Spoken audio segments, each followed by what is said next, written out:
Alright guys, the first thing we need to do to animate using Animatron is to go to animatron.com.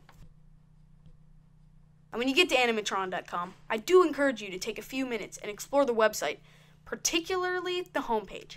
It has some example videos that you can see while scrolling down, and it has some great resources that can help you animate.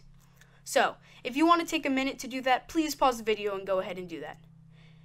But I'm going to go ahead and start creating and get signed in. So if you look in the top right corner, you'll see a login, a sign up, and a start creating button.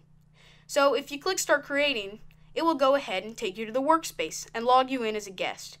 You'll see that when you get here, it's going to walk you through a very quick tutorial on how to make your first animation. If you would like to do that, go ahead and click I'm ready and read through this. The tutorial will show you exactly where to click. For example, up here, I'm going to go ahead and click cancel because for one, I've already done this, and two, I'm ready to start animating the flower that we're going to do in this tutorial.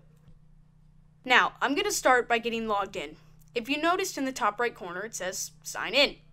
So, I'm going to click sign in.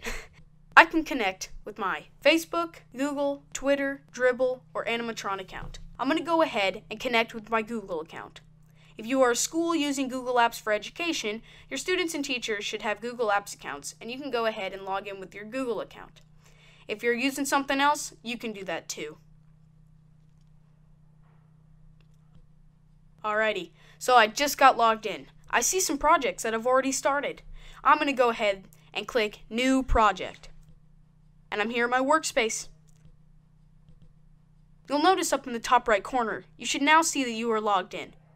So, the next thing we're going to do is explore some of the features of Animatron.